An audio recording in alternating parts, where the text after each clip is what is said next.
All right, so now that we've been alerted that we have to watch out for areas that have infinite boundaries, when we look at this one, we can say, does this have an infinite boundary? So if I rewrite the negative exponent as integral 0 to 4 of 1 over square root x dx, so I know if I plug in the 0 for x, I'm going to have an undefined expression. So I already know that this is an improper integral. So what we call them improper integrals. Improper integral because 1 over square root x is undefined for x equals 0. Okay, but it's not just undefined. It's not randomly undefined. If we look at a graph of this function, y equals, so let's put y equals 1 over square root x. So here's that function. All right, so here's x to the negative 1/2 power. It's 1 over square root x. And there we can see that there's a vertical asymptote at 0. And so it's, the other asymptote was an odd asymptote. So the limit from the left was different from the limit from the right. The limit did not exist. In this example, we really only can come from the right. So, and this is reflected in our integrals from 0 to 4, not from negative 1 to 4. This is because square root of x is undefined for negative numbers, at least for real valued functions. So there isn't any function over here on the left of 0, but we're only going from 0 to 4. And the limit as x approaches 0 from the right isn't non-existent, it's infinity, right? So we can scroll up and we say that asymptote just goes up forever. Okay, so does it make sense to necessarily say that asymptote contains an infinite area? That's our question. Because it's really skinny though, right? So maybe it's not infinite, but it's not like it's ever 0. It's just really, really skinny and really, really tall. All right, so what kind of area are we really talking about? And can we find the area? Well, we have a tool that allows us to discover what this area really is. And what we do is we use limits. So because this integral is undefined, now I'm so zoomed out so far, I'm probably gonna, that's one thing I love about Desmos. You get right back to your zoom very easily. So, that's interesting. Now I've forgotten what I was going to say. So the only place that this thing is undefined is as we approach the 0 from the right. So our area here is to the right of the 0. So if we approach that 0, we would be approaching from the right, right? So what we can do for this limit is we can say that the integral from 0 to 4 of x to the negative 1/2 dx is equal to the limit as x approaches 0 from the right of, it's not x equals approaches 0, this being distracted here. The limit as, so we're going to, what I have as a limit variable out here cannot match my integrand variable. So what I'm really saying is, I want to do the integral from 0 to 4, but I can't get quite to the 0, but what I can do is sort of let that lower limit approach the 0.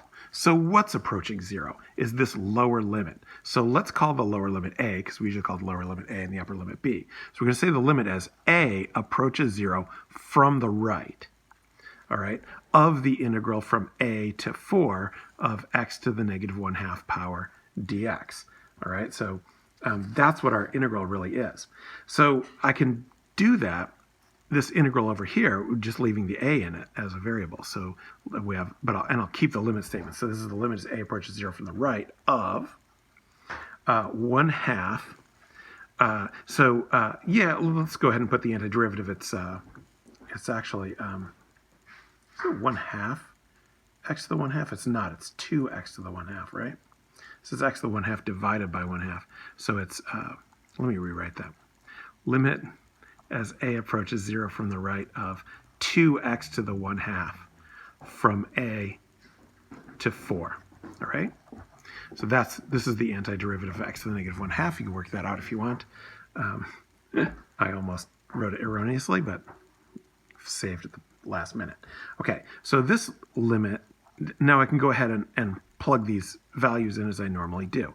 So we're going to have 2 times 4 to the 1/2 power, 2 times 4 to the 1/2 power, minus 2 times a to the 1/2 power from a to 4.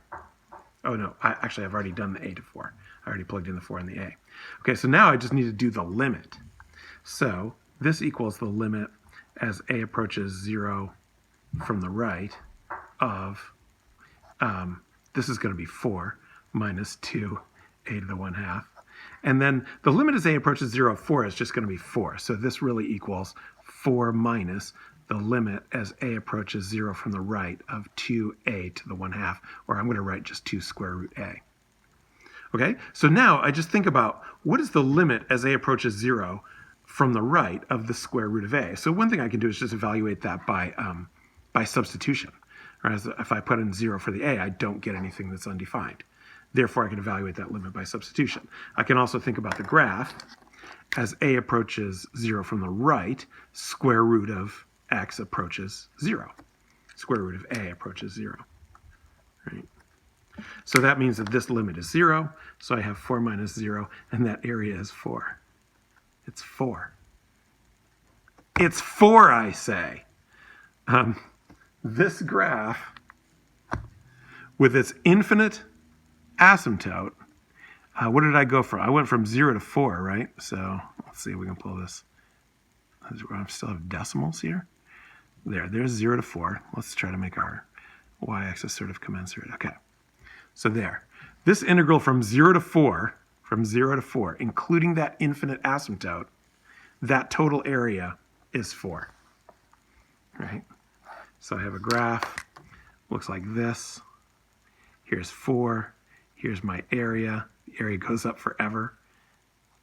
That area is 4. Crazy, all right? So one of the things that is surprising here is that this region has infinitely long boundaries, yet it contains finite area. And that's sort of one of the paradoxes. So if you think about that, it's not that weird. So you think, for example, if I have a rectangle, right, let's say I have a rectangle that is 1/100th by 100, 100 by 0.01, right? The area is 1, but the perimeter is 200.02. So it's not surprising that if you have like a long, skinny rectangle, you're going to enclose very little area with a huge perimeter, right? So that's what's going on here, except that the case is so exaggerated that I actually have an infinitely long boundary that includes a finite area. So that is different from this function. In this case, I had an area with infinite boundaries, but the area was infinite. In this case, I have an area with infinite boundaries, but the area is finite. So a question becomes, when do these integrals with infinite areas have these integrals with infinite boundaries, when do they have infinite areas, and when do they have finite areas? That's what we're going to investigate today.